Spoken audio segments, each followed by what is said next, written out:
আসসালামু আলাইকুম রহমতুল্লাহি ওবরাকাত। প্রিয় মুসলমান দিনী ভাই বোনেরা, ইসলামের কথা মিডিয়া ইউটিউব চ্যানেল থেকে সকলকে জানাই শুভেচ্ছা ও স্বাগতম। প্রিয় ভাই বোনেরা, আশা করি আপনারা সকলেই আল্লাহর রহমতে অনেক ভালো আছেন। আলহামদুলিল্লাহ, আমি এবং আমার পরিবারের সকলেই অনেক ভালো আছেন। প্রিয় দিনী ভাই বোনেরা, আজকে আপনাদের জন্য ভিডিও নিয়ে আসলাম আজানের উত্তর ও দোয়া যে কারণে জরুরি, কোরআন হাদিসে যা বলা হয়েছে। আশা করি আজকের পুরো ভিডিও জুড়ে আপনি থাকবেন ইনশাআল্লাহ। আল্লাহ সকলকে তৌফিক করুন, আমিন।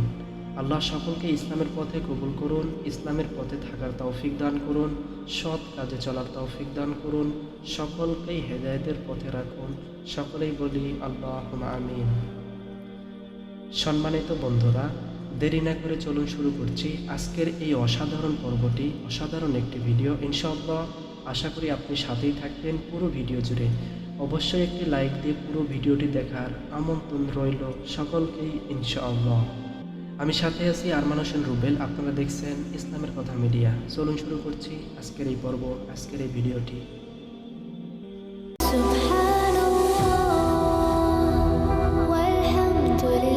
আলহামদুলিল্লাহ, আজকের ভিডিওটি টপিক থাকছে আজানের উত্তর ও দোয়া যে কারণে জরুরি। আজান হলো নামাজের জন্য আহ্বান করা, আর নামাজ শুরুর ঠিক আগ মুহূর্তেই দেওয়া হয় ইকামাত। রাসূলুল্লাহ সাল্লাল্লাহু আলাইহি ওয়াসাল্লাম আজানের পর মুমিন মুসলমানের জন্য কিছু করণীয় পালনের দিক নির্দেশনা দিয়েছেন। প্রিয় নবী সাল্লাল্লাহু আলাইহি ওয়াসাল্লাম এর দিক নির্দেশনা পালনে রয়েছে অনেক উপকারিতা। আর সবচেয়ে বড় উপকারিতা হলো বান্দা এ সময়টিতে যা চাইবে তাই পাবে, আলহামদুলিল্লাহ। একাধিক হাদিসে প্রিয় নবী সাল্লাল্লাহু আলাইহি ওয়াসাল্লাম এরকম অনেক ঘোষণা দিয়েছেন। আজান ও ইকামতের মধ্যকার সময়টি দোয়া কবুলের অন্যতম সময়, সুবহানাল্লাহ। এই সময়ের কোনো চাওয়াই আল্লাহ তাআলা ফেরত দেন না, আলহামদুলিল্লাহ, সুবহানাল্লাহ। হযরত আনাস ইবনে মালিক রাদিয়াল্লাহু আনহু হতে বর্ণনা করেন, রাসূলুল্লাহ সাল্লাল্লাহু আলাইহি ওয়াসাল্লাম বলেছেন, আজান ও ইকামতের মাঝে যে দোয়া করা হয় তা ফেরত দেওয়া হয় না। মুসনাদে আহমদ, আবু দাউদ হাদিস থেকে বর্ণিত, আলহামদুলিল্লাহ, সুবহানাল্লাহ। মুয়াজ্জিনের সঙ্গে আজানের শব্দগুলো বলার নির্দেশ দিয়েছেন স্বয়ং বিশ্ব নবী, অতঃপর তিনি দোয়া করতে বলেছেন, হাদিসে এসেছে। মনোযোগ সহকারে শুনুন, আজানের উত্তর যারা এতদিন দেন নাই অবশ্যই দিবেন ইনশাআল্লাহ। হযরত আব্দুল্লাহ ইবনে আমর রাদিয়াল্লাহু আনহু বলেন, এক ব্যক্তি বলল, এ আল্লাহর রাসূল, মুয়াজ্জিনদের মর্যাদা যে আমাদের চেয়ে বেশি হয়ে যাবে। তখন রাসূলুল্লাহ সাল্লাল্লাহু আলাইহি ওয়াসাল্লাম বললেন, তুমিও তাই বলো, মুয়াজ্জিন যা বলে। তারপর আজান শেষ হলে আল্লাহর কাছে চাও, তখন যা চাইবে তাই দেওয়া হবে, সুবহানাল্লাহ। হাদিস আবু দাউদ, মিসকাত। আজান ও ইকামাতের উত্তর দেওয়া রয়েছে জান্নাত লাভের ঘোষণা, সুবহানাল্লাহ। অপর একটি বর্ণনায় এসেছে, মুয়াজ্জিনের সঙ্গে সঙ্গে যে ব্যক্তি আজানের শব্দগুলো বলবে সে জান্নাতে যাবে, সুবহানাল্লাহ। আবু দাউদ, মিসকাত। মুয়াজ্জিনের আজানের জবাব দেওয়ার পর তাওহীদ ও রিসালাতের সাক্ষ্য দেওয়ার মাধ্যমে আল্লাহ তাআলা বান্দার সব গুনাহ ক্ষমা করে দিবেন, আলহামদুলিল্লাহ, সুবহানাল্লাহ বলেও ঘোষণা দেন বিশ্বনবী। হাদিসের এক বর্ণনায় বলা হয়েছে, যে ব্যক্তি আজান শোনার পর বলবে, এইটা মানে আপনি যে আজান শোনার পর বলবে সে দোয়াটি আমি এখানে বলে দিচ্ছি, আপনারা মুখস্থ করবেন। উচ্চারণ আরবি আছে এবং এখানে বাংলাতেও দিয়ে দিচ্ছি, আপনারা মুখস্থ করবেন ইনশাআল্লাহ। পড়ছি, আপনারা মুখস্থ করবেন ইনশাআল্লাহ। আশহাদু আল্লা ইলাহা ইল্লাল্লাহ ওয়াহদাহু লা শারীকা লাহু ওয়া আশহাদু আন্না মুহাম্মাদান আবদুহু ওয়া রাসূলুহু রাদিতু বিল্লাহি রাব্বান ওয়া বিমুহাম্মাদির রাসূলুল্লাহ ওয়া বিল ইসলামি দীনা, সুবহানাল্লাহ। অর্থ, আমি সাক্ষ্য দিচ্ছি যে আল্লাহ ব্যতীত কোনো উপাস্য নেই, তার অংশীদার নেই। আমি আরও সাক্ষ্য দিচ্ছি যে মুহাম্মদ সাল্লাল্লাহু আলাইহি ওয়াসাল্লাম তার বান্দা ও রসুল। আমি আল্লাহকে রব হিসাবে এবং মুহাম্মদ সাল্লাল্লাহু আলাইহি ওয়াসাল্লামকে রাসূল হিসাবে এবং ইসলামকে দিন হিসাবে মেনে নিয়েছি, আলহামদুলিল্লাহ, সুবহানাল্লাহ। এটা পাঠ করলে তাহলে তার গুনাহসমূহ ক্ষমা করে দেওয়া হবে। মুসলিম, আবু দাউদ, মিশকাত। আলহামদুলিল্লাহ। প্রিয় বন্ধুরা, ভিডিওর শেষ অংশে চলে আসছে, মনোযোগ সহকারে শুনবেন। মনে রাখতে হবে, অল্প আমলের মাধ্যমে মানুষ অনেক সওয়াব লাভ করবে। প্রতিদিনই মানুষ আজান ও ইকামত শুনে থাকে।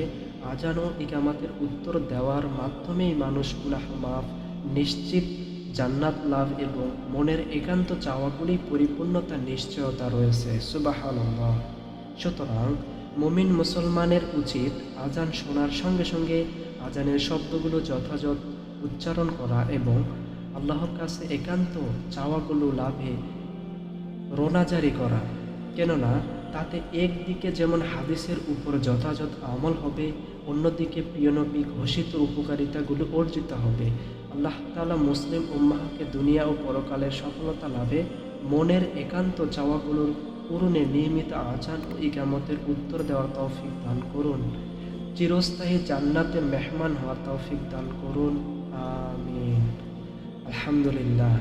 আজানের মুয়াজ্জিনের সাথে সাথে যেটা বলতে হয়, যখন মুয়াজ্জিন বলবে আল্লাহু আকবার, আপনিও বলবেন আল্লাহু আকবার। এবং যখন মুয়াজ্জিন বলবে আশহাদু আল্লা ইলাহা ইল্লাল্লাহ, আপনিও বলুন আশহাদু আল্লা ইলাহা ইল্লাল্লাহ। এরপর বলবে আশহাদু আন্না মুহাম্মাদুর রাসূলুল্লাহ, আপনিও বলুন আশহাদু আন্না মুহাম্মাদুর রাসূলুল্লাহ সাল্লাল্লাহু আলাইহি ওয়াসাল্লাম। এরপর বলবে হাইয়া আলাস সালাহ, লা হাওলা ওয়ালা কুওয়াতা ইল্লা বিল্লাহ, এটা পড়ুন। হাইয়া আলাল ফালাহ, লা হাওলা ওয়ালা কুওয়াতা ইল্লা বিল্লাহ, এটা পড়ুন। এবং আবার পড়বে আল্লাহু আকবার, আপনিও বলুন আল্লাহু আকবার। শেষে আজানের শেষে বলা হয় লা ইলাহা ইল্লাল্লাহ, আপনিও বলুন লা ইলাহা ইল্লাল্লাহ মুহাম্মাদুর রাসূলুল্লাহ সাল্লাল্লাহু আলাইহি ওয়াসাল্লাম। এবং আজানের পরে যে দোয়া আছে, আপনারা বিটিভি চ্যানেলে এই আসরের সময় এক আজান হয়, মক্কার সুরে একটা আজান হয় শুক্রবারের দিন, আপনারা সবাই শুনে থাকেন ইনশাআল্লাহ। ওর পরে একটা দোয়া বলা হয়, এটা মুয়াজ্জিন বলে, আপনিও বলতে পারেন যে আল্লাহুম্মা রাব্বা হাযিহি দাওয়াতিত তাম্মা আতি মুহাম্মাদান ওয়াসিলাতা ওয়াল ফাদিলা ওয়া বা'আসু মাকামান মাহমুদান লিল্লাযি ওয়া'আদা ইন্নাকা লা তুখলিফুল মিআদ। এটা পড়ার পরে আপনি আবার এটা পড়েন আশহাদু আল্লা ইলাহা ইল্লাল্লাহ, যে দোয়াটি আমি উপরে বিস্তারিত বলেছি। ইনশাআল্লাহ আল্লাহ সকলকেই সঠিক পথে থাকার তৌফিক দান করুন। আলহামদুলিল্লাহ সুম্মা আলহামদুলিল্লাহ। আপনাকে অসংখ্য ধন্যবাদ, পুরো ভিডিওটি জুড়ে ছিলেন, এ পর্যন্ত আসছেন। আপনার কাছে ভিডিওটি ভালো লেগে থাকলে অবশ্যই কমেন্টের মাধ্যমে আপনি আপনার মতামত জানাবেন ইনশাআল্লাহ। অবশ্যই ভিডিওগুলোতে লাইক কমেন্ট করবেন, যাতে ইউটিউব ভিডিওগুলো আরও অনেকের চোখের সামনে পৌঁছাতে সাহায্য করে। প্রিয় ভাই বোনেরা, আমার এই ভিডিওতে কোনো ভুল ত্রুটি হলে অবশ্যই ক্ষমা দৃষ্টিতে দেখবেন, কমেন্টের মাধ্যমে আমাকে জানাবেন ইনশাআল্লাহ। অবশ্যই লাইক কমেন্ট এবং ভিডিওটি শেয়ার করে দিবেন ইসলাম প্রচারের লক্ষ্যে ইনশাআল্লাহ। যিনারা চ্যানেলটি সাবস্ক্রাইব করেছেন তাদেরকে অসংখ্য ধন্যবাদ, এবং যিনারা সাবস্ক্রাইব এখনও করে নাই অবশ্যই সাবস্ক্রাইব করে নিন, পাশে থাকা বেল আইকন অন করে দিন, যাতে পরবর্তীতে ভিডিও আসার সাথে সাথে আপনি পেয়ে যেতে পারেন, ইসলাম সম্পর্কে জানতে পারবেন, শুনতে পারবেন, শিখতে পারবেন ইনশাআল্লাহ। আল্লাহ সকলকে কবুল করুন। আমি এত জ্ঞানী মানুষ না, তারপরে আপনাদের আমি এগুলো ভিডিও ক্রিয়েট করে দেখাই, শোনাই। এগুলো আমি বই দেখে দেখে এগুলো কন্টেন্ট ক্রিয়েট করে থাকি। আমি কোনো হাফেজ না, আমি কোনো মৌলানা না, আমি কোনো মুফতি না, আমি একজন সাধারণ মানুষ এবং ছোট্ট মানুষ, একজন অল্প বয়সী একজন মানুষ। আমি চেষ্টা করি, আমি যেটা করি, আমি আমার আশেপাশের যিনারা আছেন তাদের পৌঁছায় দেওয়ার দায়িত্ব নিয়ে আমি কাজ করছি। কারণ আমার এতটুকু সামর্থ্য নেই, আমি কোনো মৌলানা না এবং আমি কোনো মুফতিও না যে আপনাদের একবারে সামনাসামনি ওয়াজ মাহফিলের মতো করে শোনাবো, এরকম আমার সেরকম অ্যাবিলিটি নাই বা সেরকম যোগ্যতা সম্পন্ন না। আমি এগুলো সব আপনাদের কাছে প্রচার করি, সব বই পড়ে, বই দেখে, বই শুনে, এগুলো কন্টেন্ট আকারে আমি আপনাদের সামনে পরিবেশন করার চেষ্টা করি। এর ভিতরে যদি কোনো ভুল ত্রুটি হয়ে থাকে, আমার ভিডিওগুলো যদি কোনো ওস্তাদ সমতুল্য, কোনো মুফতি মাওলানা আপনারা যদি কেউ দেখে থাকেন, আমার কোনো কোথাও ত্রুটি হলে, ভুল হলে অবশ্যই জানাবেন। এবং ভুল মানুষ মাত্রই হয়, তবে আমি যেগুলো বিষয় নিয়ে আসি সবগুলো রিসার্চ করে নিয়ে আসি, কোরআন হাদিস অনুযায়ী নিয়ে আসি। আর এগুলো আমি যেগুলো সহিভাবে, যেমন সহিহ বুখারী শরীফের হাদিস, এগুলো যে সহিভাবে আছে সেই সহি বইগুলো থেকে নেওয়ার চেষ্টা করি, এবং এগুলো বিষয় আমি আপনাদের সামনে জোগাড় করে দেখানোর চেষ্টা করি। আল্লাহ মাফ করুন যদি আমার ভুল হয়ে থাকে। আপনারা অবশ্যই আমাকে জানাবেন যদি আমার ভুল হয়ে থাকে ইনশাআল্লাহ। প্রিয় ভাই বোনেরা, ভিডিওটা আজ এ পর্যন্তই। আশা করি আগামী ভিডিওর অপেক্ষায় থাকবেন ইনশাআল্লাহ। জানা অজানা কিছু নিয়ে হাজির হবো ইনশাআল্লাহ। আল্লাহ কবুল করুন, আপনাদের কবুল করুন, সাথে আমাকেও কবুল করুন। এভাবে আপনাদের সামনে ভিডিও নিয়ে আসা তৌফিক দান করুন। আল্লাহ তৌফিক করলে সব কিছুই সম্ভব। সকলে ভালো থাকুন, সুস্থ থাকুন, পরিবারে খেয়াল রাখুন, নিজে সুস্থ থাকুন। সকলকে সালাম, আসসালামু আলাইকুম ওয়া রাহমাতুল্লাহি ওয়া বারাকাতুহু।